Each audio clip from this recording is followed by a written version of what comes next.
Segundo o SPC, Serviço de Proteção ao Crédito, 47% dos jovens brasileiros entre 18 e 25 anos não fazem controle dos gastos, um dado preocupante. Mas como formar pessoas estruturadas financeiramente desde cedo? Sobre esse assunto, vamos falar agora com o professor de matemática Marcelo Santos, ele que está ao vivo com a gente via Skype. Professor, bom dia, seja bem-vindo. Bom dia, Wilker. Bom dia, Marina. Bom dia, pessoal de casa. É um prazer estar aqui falando com vocês. Obrigado pela oportunidade para tocar aí num ponto tão crucial, né, da saúde da família do Brasil. Exatamente, professor. Muito bom te receber. E eu queria que o senhor começasse explicando para a gente o seguinte: fazer controle dos gastos, a gente sabe que é essencial para a nossa saúde financeira, né? E tem como começar desde cedo? Como que deve ser essa introdução? Wilker, para ser bem didático aqui, eu vou usar uma metáfora que eu uso nas minhas aulas. A saúde financeira é como se fosse um reservatório de água, que você tem ali em cima uma, duas torneirinhas enchendo, e na parte de baixo, algumas torneirinhas menores esvaziando, certo? Então, o que está entrando, a gente tem o controle, e o que está saindo, a gente deve ter o controle. Essas torneirinhas, né, que estão ali esvaziando o reservatório, são as contas de água, as contas de luz, a conta de telefone, a escola, a alimentação, as roupas. Então, as torneirinhas pequenas são aquelas que vão esvaziando o reservatório. E a gente tem que pensar que aquele reservatório vai ter que estar sempre com um nível suficiente para nos socorrer. Então, fazer esse controle, fazer esse raio-x do que entra e do que sai do lar é crucial para a saúde financeira das famílias. Costuma dizer que, às vezes, ganhar não é tão difícil como saber gastar. Eu acho que, na maioria das vezes, a gente tem que controlar melhor os gastos para poder dar significância para aquilo que se ganha. E isso não tem hora para começar. Eu acho que superamos um paradigma, né, de que o problema financeiro da família parte só do papai e da mamãe tomar conta. Eu acho que em tempos atuais, né, os jovens cada vez mais precoces, eles devem estar atentos, né, à saúde familiar do lar. E através desse controle que você falou, hoje, né, nós temos aí o advento aí do notebook, da internet, facilmente você consegue fazer uma planilha, né, para controlar os seus gastos, né? E fazer esse controle de gasto, num primeiro momento, ele é muito, muito doloroso, porque você vê que não é o que está ganhando que está prejudicando o seu andamento, e sim como você está gastando. Então, a gente tem que controlar melhor os nossos gastos. Costumo jogar uma pergunta da diferença entre, que eu costumo dizer em sala de aula, o que é conta e o que é dívida. As pessoas, às vezes, confundem as duas coisas. Conta é tudo aquilo que você precisa para sobreviver. Então, você tem a conta de água, a conta de luz, a conta de telefone, a conta de internet, a conta na padaria, a conta na mercearia, a conta no açougue, a conta... Então, são contas, são despesas que você precisa para sobreviver. Dívida. O que vem a ser uma dívida? Dívida é tudo aquilo que você vai ter que pagar, mas que de alguma forma vai agregar ao seu patrimônio. Então, por exemplo, a despesa com a parcela do carro é uma dívida. Você está pagando uma conta que, ao final dela, aquele bem vai agregar ao seu patrimônio. A despesa lá do financiamento do apartamento é uma dívida. Ela tem fim. Então, no final, ela vai agregar no seu patrimônio.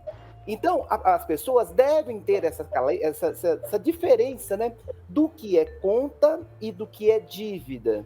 E lembrar sempre, Wilker, que a dívida ela é posterior às contas.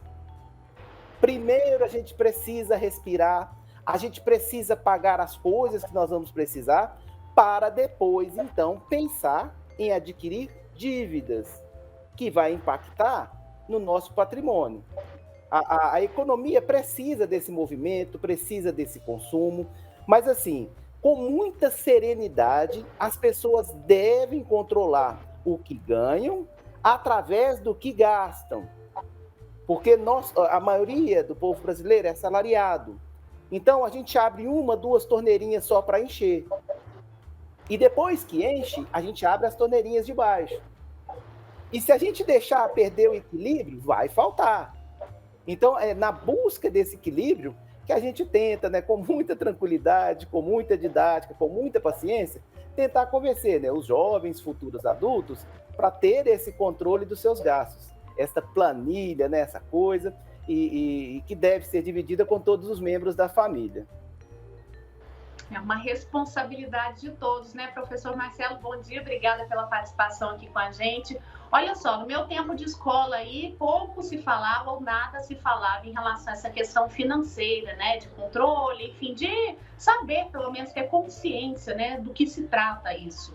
Essa questão deveria fazer parte do currículo aí das escolas, professores, isso já está mudando, esse assunto já está sendo inserido aí, em que fase escolar que isso deveria acontecer? Se está acontecendo, eu não sei, confesso que estou por fora em relação a essa informação. Marina, que bela pergunta. Mas é um pouco disso mesmo que você viveu, que você conviveu, e que a gente já está em processo de mudança. Porque em tempos atrás, quando se falava em matemática financeira, isso você vai lembrar, eu tenho certeza, todo mundo lembra de quê? De juros, porcentagem, montante e capital. Isso aí é uma parte que a matemática continua tomando conta. É a base da educação financeira familiar. Então, trabalhar porcentagem, trabalhar juros, trabalhar capital montante é tarefa, está lá na grade curricular da parte da matemática. Essa parte, Marina, de educação familiar financeira, é uma coisa que as escolas estão implementando. O novo ensino médio, ele traz uma abertura enorme para poder se trabalhar isso em sala de aula. Então, a partir do ano que vem, já está tendo a implantação desse novo ensino médio. As escolas vão ter que se adaptar, né, a essa nova proposta. E esse novo ensino médio, ele traz os eixos, né, os eixos norteadores, que você pode trabalhar através de uma pedagogia de projetos. E não, olha, ninguém escapa desse projeto que envolve a educação financeira. Então, como você falou, realmente você deve ter sido submetida a essa matemática nua e crua, que ensina a fazer contas ali de porcentagem e acha, e às vezes alguns pensam que isso ali é uma educação financeira. Longe de ser, aquilo ali é uma operação matemática. A educação financeira tem a ver com vivência, tem a ver com prática, tem a ver com colocar a mão na massa. E isso, através dos eixos norteadores aí, dos eixos itinerantes, né, as escolas vão poder proporcionar melhor para os alunos. Quando isso deve acontecer, Marina? Olha, não tem idade, é o tempo todo. Claro que dentro, né, de um certo glossário em que o indivíduo consiga compreender o que está funcionando ali. Então, eu não posso usar termos técnicos que eu uso na faculdade para poder tentar educar lá no ensino fundamental. Apesar, Marina, você acredita numa coisa? Eu trabalho, né, com ensino fundamental, ensino médio e ensino superior. E, às vezes, eu troco a pedagogia. Eu uso a dinâmica do ensino fundamental no ensino superior e, às vezes, eu trago a dinâmica do ensino superior para o ensino fundamental. E é interessantíssimo como que as duas coisas, elas funcionam mesmo assim, atemporais. Então, eu trato, por exemplo, os meninos, os graduandos de administração, ciências contábeis, eu começo a matemática financeira com eles, às vezes com exemplos que eles escutariam lá no ensino fundamental. E aí, eu faço uma espécie de uma parábola para poder traduzir para a linguagem atual. Já no ensino fundamental, os meninos, eles querem fugir do que está na grade. Então, quando você traz esses exemplos e coloca eles sujeitos da ação, né? Nossa, você tem toda uma mobilização. Então, o jeito que você trata, que você trabalha, que você planta essa sementinha dentro da escola, ela tem que ter muito critério, muito critério. E sempre, como vocês falaram, com muita verdade. Você tem que levar muita verdade, sabe? As escolas, elas terão as oportunidades aí de implementar esses eixos itinerários. Então, eu acho que isso aí é uma abertura que se dá para você criar bem específico a matemática domiciliar familiar aí, ela bem para aquela região. Porque, veja bem, é uma coisa que é certo. Não adianta você tentar rebater uma fórmula numa outro tipo, de uma comunidade em cima de outra. Então, eu já trabalhei em escolas carentes. Então, os projetos matemáticos financeiros eram bem voltados para a reutilização. A gente tinha que criar projetos para eles reaproveitarem aquilo que eles estão usando.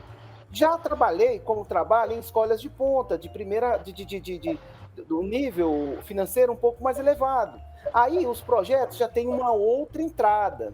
Então, a escola ela deve ter assim, uma ideia do público que ela quer atingir para implementar um projeto, alguma proposta financeira factível e que a grande massa ali, possa levar para dentro de casa alguma coisa que seja, como eu disse, factível.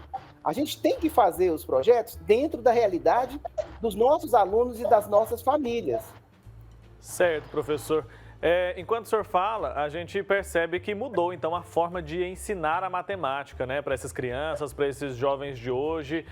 Existe uma boa aceitação? Como que é? Porque a gente percebe, o senhor fala, quando a gente fala sobre jovens, né, jovens, crianças, educação financeira, isso parece que está distante da realidade delas, principalmente quando a gente fala das pessoas mais carentes, como o senhor trouxe os exemplos aí.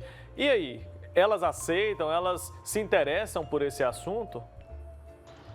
Perfeitamente, Wilco, perfeitamente. Quando eu mandei a minha amiga Bigo para vocês, eu coloquei lá um professor de matemática, um entusiasta da matemática, né? Então, o professor ele tem que se entusiasmar com essa função. E quando ele entra no projeto, os alunos sentem isso e veem importância nisso. Então, é lógico, né? É lógico que nós vamos ter que rebanhar. Não é todo mundo que adere a essas ideias, né? Mas se você vai contagiando, né? Vai passando de um para o outro, vai passando. E assim, com essa amistosidade que eu estou falando com vocês, a gente tem que trabalhar em casa, tem que trabalhar na escola e tem que formar uma sociedade comum, sabe? Então, eles aceitam com muito bons olhos isso, mesmo porque quando você vem com um projeto para poder tirar do dia a dia, da rotina escolar, eles têm uma tendência a apoderar mais disso, sabe, o Wilker? Então é muito legal, eu tenho histórias fenomenais de projetos que eu já desenvolvi, e assim, já tem algum tempo, lembro-me de um projeto de 1900 e... Bom, não é que eu sou muito velho não, tá? Mas 1996, tá? Que eu desenvolvi numa escola que era uma escola de periferia, e os meninos eram aqueles assim que a gente queria carregar no colo, sabe? Aquela escola que dava orgulho, que enchia os olhos. Aí eu desenvolvi lá atrás, gente, um projeto que chamou Facetas da Matemática. E aí eu consegui alguns patrocínios dos comerciantes locais para poder fornecer para a gente calculadoras simples, pranchetas.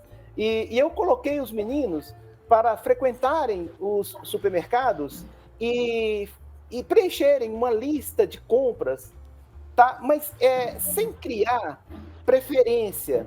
E a comunidade, porque eu estava ensinando para o filho dos comerciantes, e a comunidade aceitou aquilo, mas foi um projeto espetacular, sabe? No final eles voltaram com esse projeto realizado, e teve uma interdisciplinariedade enorme, a escola toda ficou mobilizada para isso. Para vocês terem ideia, esse exemplo é tão legal, que nós criamos, o fechamento desse projeto foi uma feira, né, dentro da escola, em que nós criamos uma mini cidade E a parte da matemática, ela ficou com o banco dessa minicidade. Aí criamos uma moeda, e essa moeda era que circulava lá no dia da feira. Então, o pai vinha e trocava o dinheiro, né, o real, pela nossa moeda, e fazia aquilo. Aí nós colocamos os meninos como bancários, como seguranças, como divulgadores, aquela coisa toda. Aí tinha as partes da cidade. Foi um dia muito feliz da nossa vida lá, sabe? E esses meninos carregam isso para o resto da vida. E eram meninos de periferia, que eles querem muita atenção, eles precisam de muita atenção.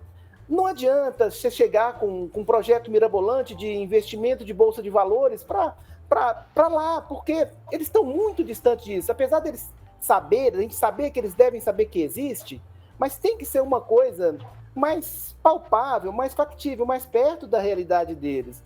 Eles se sentiam super importantes em sair com a prancheta na mão, adentrar, falar, olha, eu sou lá da Escola Arthur, eu estou vindo aqui faz parte do Facetas da Economia.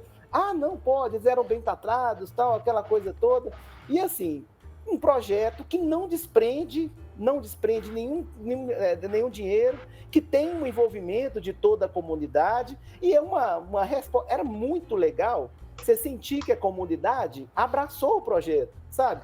E a pessoa, às vezes, o aluno visitava a padaria do pai, ia na mercearia do avô, fazia assim, e entrava como pesquisador mesmo, sabe? Bom, isso aí. Partindo para uma realidade mais juvenil, né? Hoje, os jovens, eles estão muito próximos da internet, né? O advento do celular hoje aí, essa ferramenta, que é uma ferramenta, diga-se de passagem, e que a gente não pode virar os olhos, tá? Eles abrem umas janelas, né? Então, no ensino médio, já eu tenho alguns alunos que já estão conhecendo a dinâmica e a mecânica do mercado financeiro. Quiçá, já direcionam o futuro da faculdade para alguma área que ele tenha afinidade. Então, quando você fala isso em sala de aula, às vezes você desperta, né? Você desperta no aluno aquela vontade. E assim, gente, se me deixar falar, eu falo a manhã toda. Marcelo, bacana. Eu queria que só você comentasse um pouquinho sobre a questão da colheita desses frutos, né? Eu vejo aí que você, né, como excelente profissional, já vem plantando isso aí nos seus projetos, em sala de aula. Outros professores também, acredito que já estejam fazendo isso. Você acredita que a gente vai ter, então, uma população mais equilibrada? Os brasileiros vão ficar mais equilibrados financeiramente num futuro próximo aí, nessa próxima geração? Marina, a gente tem que fazer tudo para isso. A gente tem que fazer tudo e mais alguma coisa. Eu acho que esse espaço que vocês estão abrindo é um espetáculo, sabe? É um espetáculo porque a gente chega dentro do lar das pessoas e é lá no lar que tá essa cabeça pensante, né? Às vezes, você pergunta assim para o aluno, fala assim, o que seu pai faz? Ah, meu pai é isso. O que sua mãe faz? Não, minha mãe não faz nada, ela fica em casa. Pelo contrário, a sua mãe, ela é peça fundamental dessa engrenagem, que é a economia familiar. Olha, se ela não tivesse ali em casa, ela teria que ser substituída por uma arrumadeira, por uma pessoa para fazer a comida, por uma pessoa para acompanhar você na escola. Ou seja, a sua mãe está valendo por 3, 4, 5 dentro dessa economia familiar. Então, eu acho que isso tem que ser colocado para os jovens, a partir de hoje, dentro de casa, nas escolas, valorizar cada membro daquela família. E assim, a escola, ela tem essa obrigação, sabe, de fomentar isso, ela não pode fugir disso. Eu acho que, eu torço, né, para que a gente transcenda, né, a matemática dos livros e passe para uma matemática prática. A matemática e também a língua portuguesa são duas disciplinas, né, que o tempo todo ela pode ser mensurada, né? Eu acho que por isso que a gente acha que matemática é o bicho-papão e português também. Porque é fácil de você mensurar a sua aprendizagem em casa, na rua. Então, a facilidade que os meninos têm com números o pai ele consegue atestar. Mas a matemática prática, ela vai além disso. Ela vai além disso. Então, as escolas, elas têm que fomentar esses projetos matemáticos interdisciplinares, tá? A gente tem que estar atento para isso, porque é através desses projetos é que você vai sensibilizando esse jovem que vai vir para o consumo. Professor. Pode falar. Muito bom ouvir o senhor falar, viu? Acho que a gente aprendeu bastante aqui, mas infelizmente nosso tempo está chegando ao fim. Acho que a gente pode marcar uma nova entrevista para a gente falar mais, viu? Sobre esse tipo de assunto, esses temas aí que são tão importantes porque impactam diretamente na vida dentro de casa. Obrigado, viu? Wilker, muito obrigado pela oportunidade. Marina, muito obrigado. Aproveito para deixar um beijo para as famílias brasileiras aí, desejar um Feliz Natal, um próspero Ano Novo. Estou sempre à disposição que vocês quiserem, tá? Da gente ter esse bate-papo, abrir para perguntas e até mesmo colocar a mão na massa, tá? Porque a gente escuta muita gente falando e às vezes falta aquela prática, né? E, assim, desejando a todos aí um feliz 2022, com a graça de Deus, todos nós vamos ter um ano sempre melhor. Eu escutei a sua frase falando assim, que 2022 seja melhor do que 2021 e eu completo, que seja pior do que 2023. Vamos sempre melhorando, sempre melhorando. Com certeza. Deixa eu deixar um grande abraço aqui para minha esposa Sandra, para meu filho João, para minha filha Carol, a dona Conceição, que é devota do Divino Pai Eterno, que está nos acompanhando. E no mais, gente, muito obrigado. É sempre um prazer estar podendo falar. E professor, você já viu, né? Subiu numa caixinha, tá falando, não quer parar, tá? Muito professor, obrigado.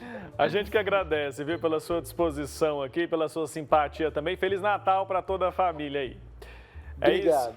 Maravilha.